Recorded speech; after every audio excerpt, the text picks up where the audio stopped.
Dan yang membuat kita ada harapan juga, dulu kan ada Paman. Satu dari 9 hakim itu si Paman. Paman yang begitu sayang dengan keponakannya. Luar biasa Paman teladan ini. Tidak ada celah kalau saya bilang. Tidak ada celah sedikit pun untuk tidak mengakomodir. Karena semuanya logis. Semuanya logis tuntutannya. Dan juga yang diargumenkan itu benar-benar terbukti. Nah, bahkan argumen dari Pak Hotman Paris yang katanya, ini kan kita bicara. Kalau gue manggilnya bukan Hotman, Hotmem. sorry Pak. Iya.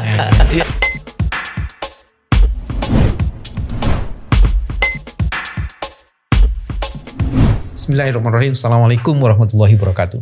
Teman-teman yang hadir di channel Kewarasan ini, alhamdulillah hari ini ada punggawa kewarasannya, sobat-sobat yang selama ini terus menegakkan integritasnya untuk membangun kewarasan supaya Indonesia jauh lebih dahsyat. Ada punggawa kewarasannya, ada 2. Satu Habib Hanif. Assalamualaikum Bib. Assalamualaikum warahmatullahi wabarakatuh. Udah ketemu Habib, hati kita tentrem pokoknya. Ana lebih senang lagi bisa sampai kemarin. Biasanya ngelihat di YouTube saja. Banyak mengambil ilmu dari channelnya Dr. Bambang. Jangan dibolak-balik Bib, kita yang ngambil ilmunya Habib. Dan ada Bang Ajis. Jis, apa kabar Jis? Siap, senior. Walaupun jenggotnya tipis tapi udah lama kan ikut. Ini kalau jenggot itu tuh rezekinya aja. Rezeki jenggotnya maksudnya. Teman-teman, kita mau diskusi soal putusan Mahkamah Konstitusi yang akan diumumkan 22 April hari Senin. Ada beberapa hal yang menarik dalam putusan itu nanti. Satu, ada amicus curiae yang bertubi-tubi hadir di Mahkamah Konstitusi dan hampir sebagian besar masyarakat yang mendukung amicus curiae itu mempersoalkan berbagai dalam tanda petik kecurangan, pelanggaran konstitusi dan berbagai tindakan yang diduga merupakan bagian korupsi yang dilakukan oleh pemerintahan saat ini. Dan salah satu yang menulis itu adalah Habib Rizik. Bener gak tuh? Betul. Beliau bersama beberapa tokoh, Pak Din Syamsuddin, Kiai Haji Sobri Lubis, Haji Munarman, sama satu lagi Pak Yusuf Marta. Berlima menyampaikan amicus curiae sebagai bentuk partisipasi publik, anak bangsa, tokoh agama dan tokoh hukum juga diantaranya, Bang Haji Munarman. Supaya sama-sama ini tanggung jawab moral kita. Jangan sampai bangsa ini dirusak dengan abuse of power, kekuasaan yang digunakan melampaui daripada wewenangnya.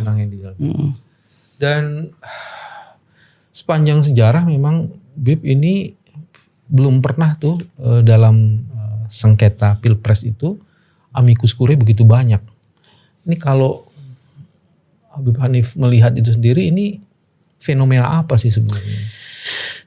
Saya lihat begini, Pak Bambang. Ada harapan dari masyarakat kita agar seperti yang dikatakan Prof. Yusril sebetulnya, walaupun beliau menganggap ini mansuh, tapi ini relevan. Agar Mahkamah Konstitusi nggak hanya jadi mahkamah kalkulator. Dia harus bisa menggali nilai-nilai keadilan yang sifatnya bukan hanya kuantitatif tapi kualitatif, substantif. Saya ada pengalaman menarik, Pak Bambang. Waktu saya kuliah di Tarim di Hadramaut di Al-Ahqaf University di Fakultas Syariah dan Hukum. Kampus saya ini keras, termasuk kampus yang sangat keras. Itu di mana tuh negara? Di Yaman. Di Yaman. Waktu saya ngambil S1 Fakultas Syariah dan Hukum di sana. Kampus saya ini sangat keras, terkenal. S1-nya 5 tahun. Paling cepat. Paling cepat 5 tahun. Karena SKS-nya panjang sekali di sana. Sampai rektor kita tuh dulu bilang, andai kata ada gelar antara S1 dan S2 di tengah-tengah kalian berhak. Nah, ada peraturan yang menarik. Di kampus saya kalau ada yang nyontek ketahuan nyontek, itu kalau nyonteknya terjadi di semester ganjil, semester ganjil atau di semester genap, misalkan pelajaran di semester ganjil ada 6 mata kuliah, kemudian di semester genap ada 6 juga mata kuliah misalkan. Nah, Dari semester pertama dia sampai 6 pelajaran itu lulus, 6 mata kuliah. Kemudian ujian sampai 5 pelajaran semuanya lulus. Tahu-tahu di mata kuliah terakhir di semester kedua ketahuan nyontek. Itu peraturan di kampus kami, itu semua yang dia sudah lulus dari semester pertama 11 mata kuliah tadi semuanya dianulir. Semuanya dianulir, namanya dipampang di kampus, kemudian dia harus bayar denda ketidaklulusan semua mata pelajaran dianulir tadi. Karena beasiswa. Jadi harus bayar itu, beasiswanya harus diganti.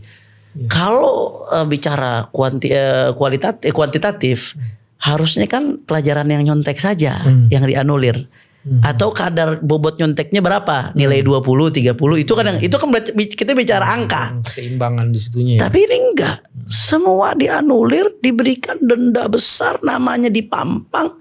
Kenapa? Karena bukan soal nilai 10, 20, 30, tapi integritas kamu sebagai calon ulama.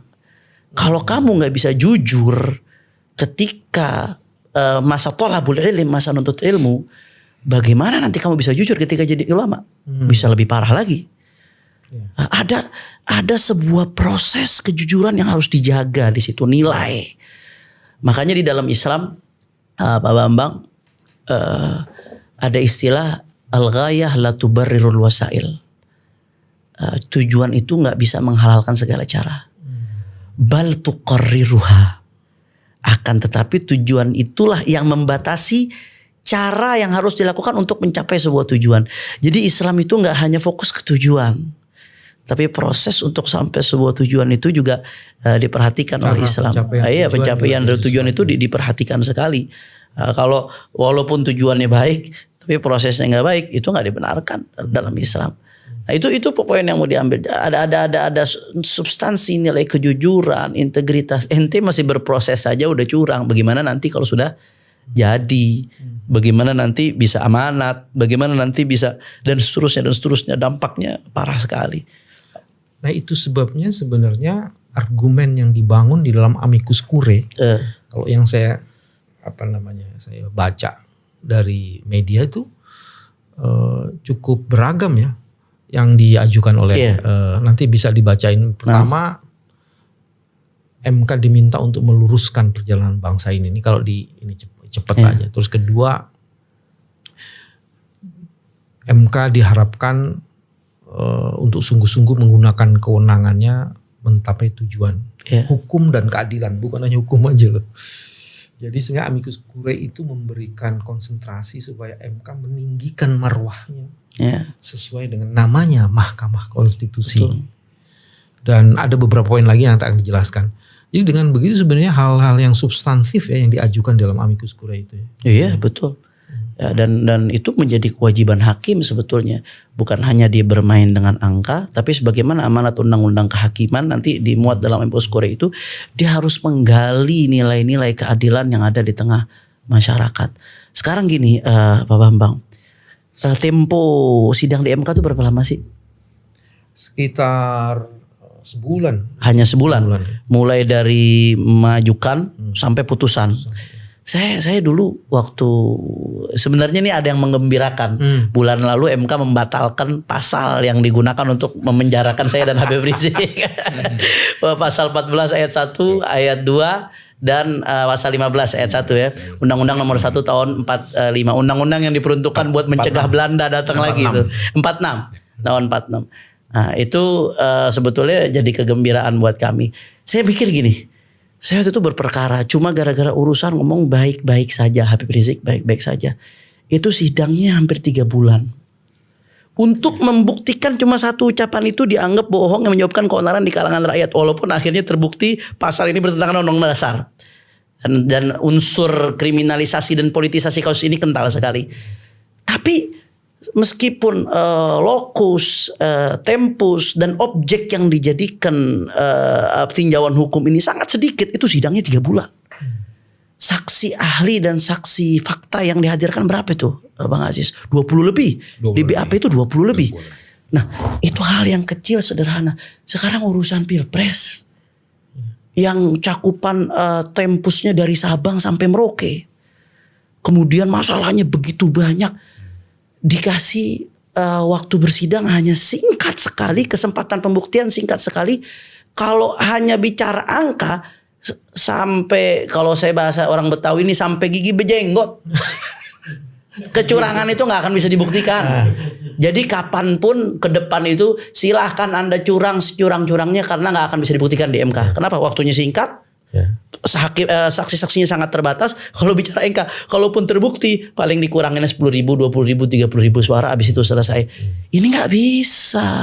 Mau sampai kapan bangsa kita seperti ini?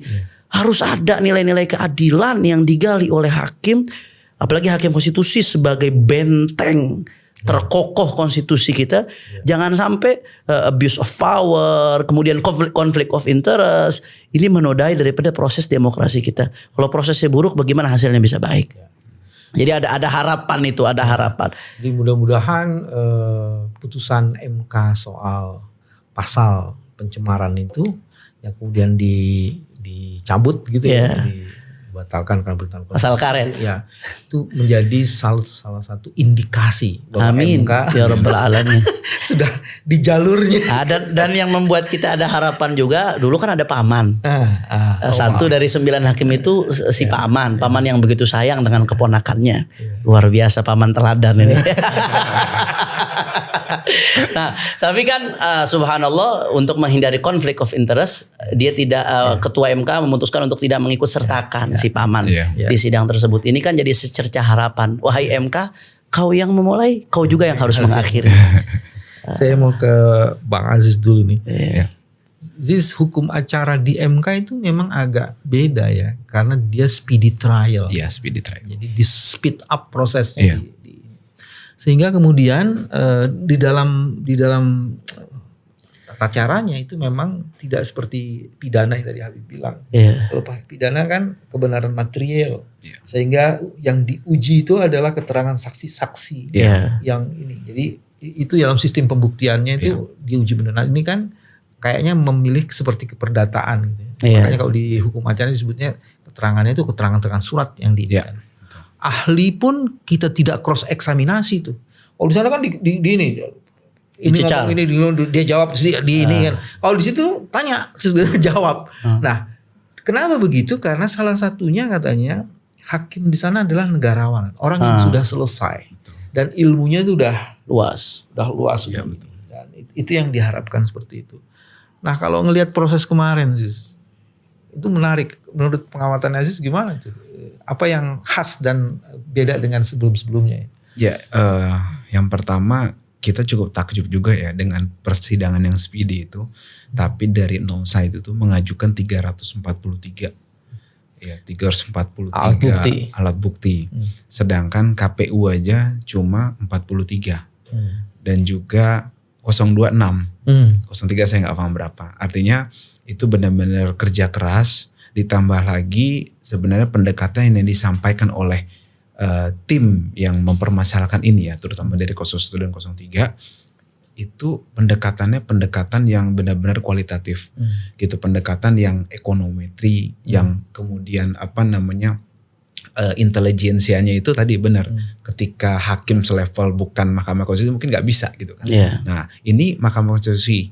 Nah, hakim-hakim yang negarawan juga yang sudah terbukti lah gitu kan. Harusnya bisa lah untuk sesuai mengakomodir kepentingan bagaimana diatur oleh pasal 5 ayat 1 Undang-Undang nomor 48 tahun 2009 tentang kekuasaan kehakiman. Artinya untuk menggali dan juga kita hubungkan juga dengan KUHP pasal 183 untuk keyakinan hakim.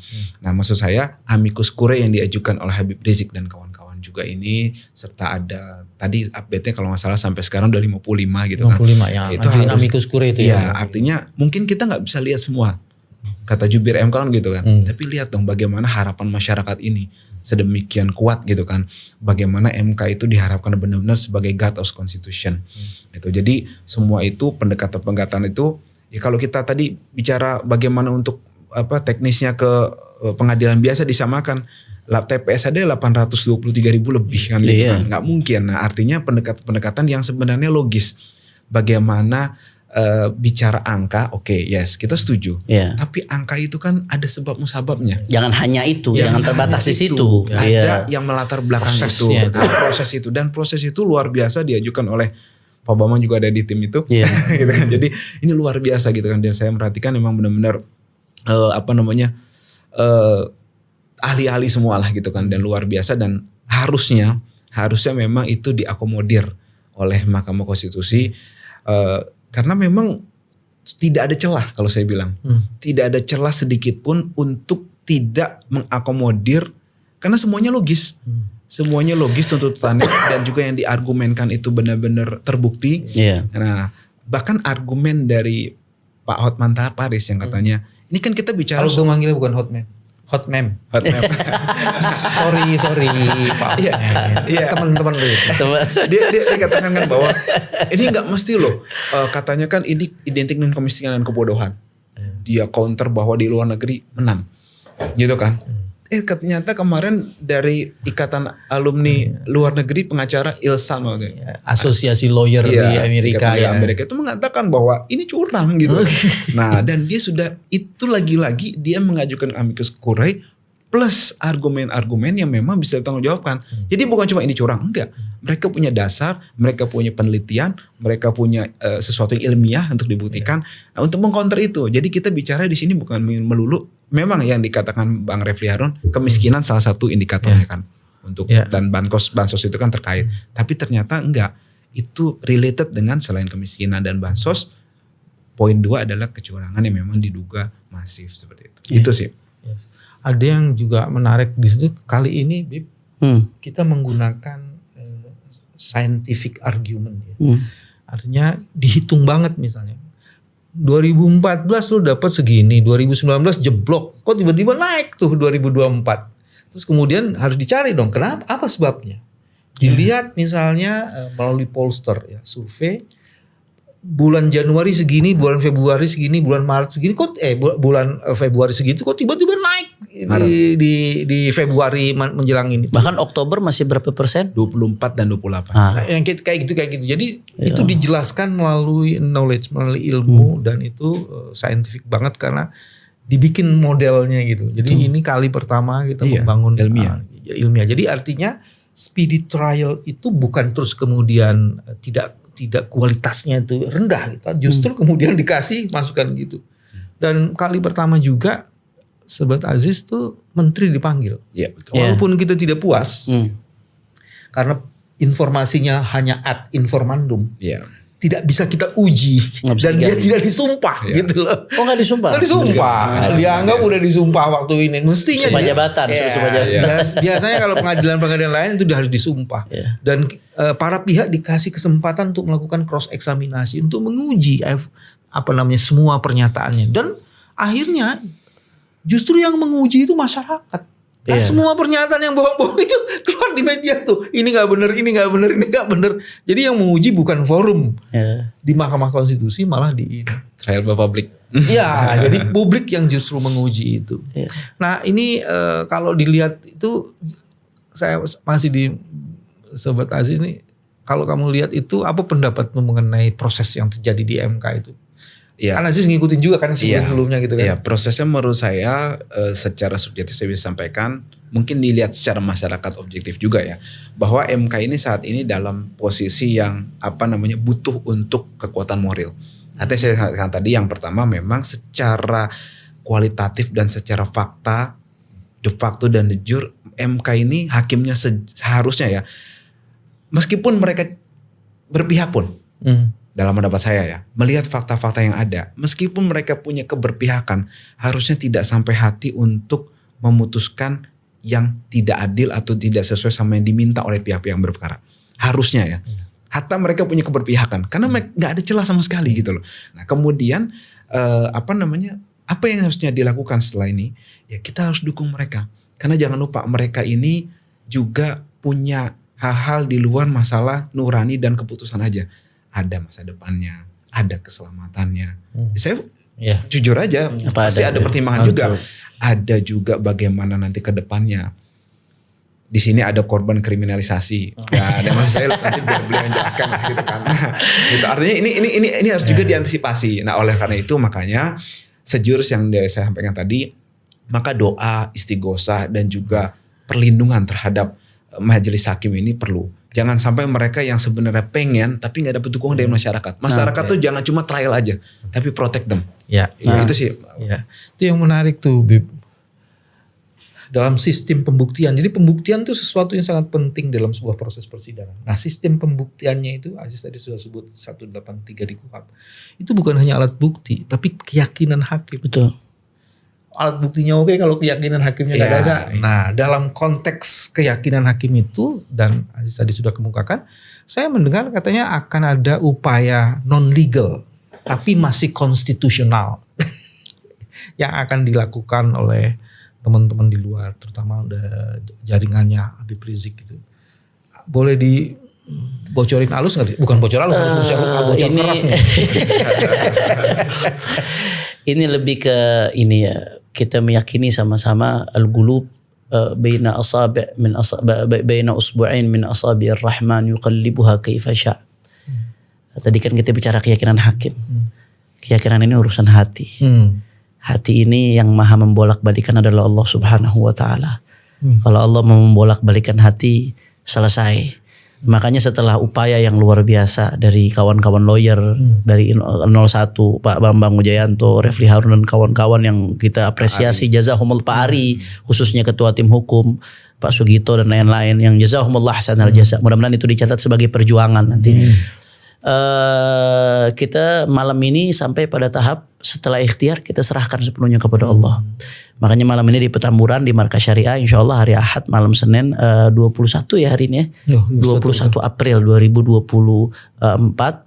Insya Allah kita akan adakan istighatsah. Istighatsah itu dari kata-kata ghauth, memohon pertolongan kepada Allah Subhanahu wa taala sebagai dorongan moral, dorongan rohani untuk para hakim agar hatinya dimantapkan oleh Allah Subhanahu wa taala betul-betul membela kebenaran, betul-betul menggunakan hati nuraninya, mengenyampingkan segala kepentingan duniawi, mengenyampingkan segala kepentingan nafsu, dihilangkan rasa takut dari tekanan dan sebagainya, agar betul-betul diberikan kekuatan oleh Allah Subhanahu wa taala, dibimbing agar putusannya bisa menjaga negeri kita dari nepotisme, dari pengaruh-pengaruh negatif dan lain sebagainya. Makanya ini malam insya Allah akan dipimpin langsung oleh Imam Besar Habib Rizik Syihab, kemudian juga Buya Qurtubi Jailani dan para alim ulama lainnya. Berarti kita munajat, kita sama-sama baca sholawat, zikir, baca Quran, kemudian ditutup dengan nasihat dari Imam Besar.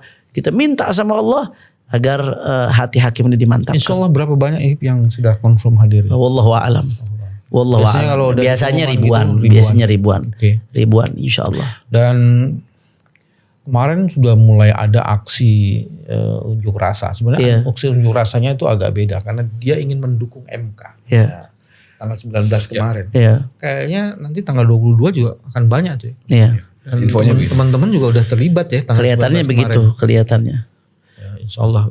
Dan istighatsah secara nggak langsung juga, maaf Pak Bambang, ini pesan dari kami buat para hakim MK. Anda tidak sendirian. Oh, oke. Kami bersama Anda. Yes. Kami akan menjaga Anda, kami bersama Anda, kami akan berjuang bersama Anda manakala Anda menegakkan kebenaran. Anda nggak perlu khawatir, nggak perlu takut. Tapi bacain itu dong. Amicus Curiae itu, Masya Allah. Poin-poin pentingnya lah dibacain. Kita baca ya. Ada 4 kalau nggak salah ya. Yang intinya 5 orang. Yang pertama Dr. Al-Habib Muhammad Rizik bin Hussein bin Syihab, Profesor Dr. Din Syamsuddin, Kiai Ahmad Sobri Lubis, SPDI, Syekh Yusuf Muhammad Marta, dan Bapak Munarman SH mengajukan diri sebagai sahabat pengadilan. Apa sih isinya? Pendapatnya yang pertama, Mahkamah Konstitusi sebagai lembaga tinggi negara yang dihasilkan dari rahim reformasi adalah dimaksudkan sebagai guardian of constitution, pasukan penjaga konstitusi yang tugas pokok dan fungsinya adalah untuk mencegah terulangnya praktek-praktek maupun perilaku dari penyelenggara yang melakukan abuse of power, penyalahgunaan kekuasaan. Adapun kita sebagai bangsa dan negara telah mengalami sebanyak 2 rezim, yaitu rezim Orde Lama dan Orde Baru, yang telah secara sengaja menyalahgunakan kekuasaan sehingga negara dan bangsa mengalami goncangan ekonomi, shock of mentality, berbagai peristiwa pelanggaran HAM berat seperti extrajudicial killing, kemudian konflik berbasis SARA yang kesemuanya semua awalnya apa? Penyalahgunaan kekuasaan oleh penyelenggara negara. Jadi dampaknya banyak. Iya, kalau proses buruk ini nanti hasilnya pasti buruk. Luar biasa buruk.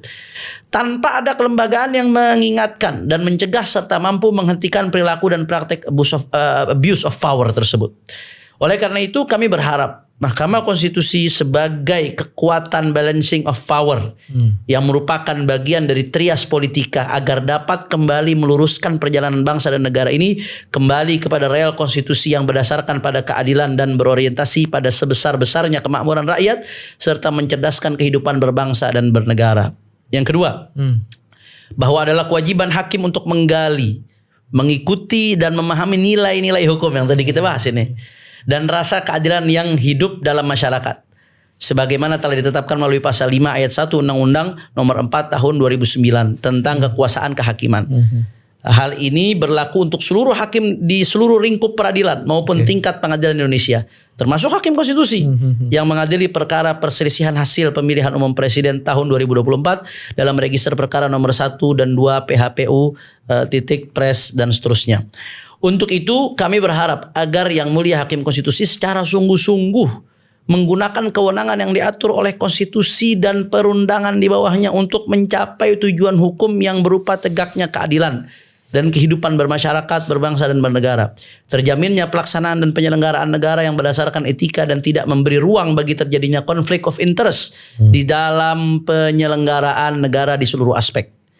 Ketiga, kami menilai setelah dua rezim terdahulu yaitu rezim Orde Lama dan Orde Baru yang telah menyelewengkan kehidupan berbangsa dan bernegara yang bermula dari adanya konflik of interest dalam penyelenggaraan negara telah terlihat tanda-tanda dari penyalahgunaan kekuasaan dikarenakan adanya konflik kepentingan dari puncuk pimpinan pemerintah yaitu Presiden Republik Indonesia dalam sejarah bangsa ini.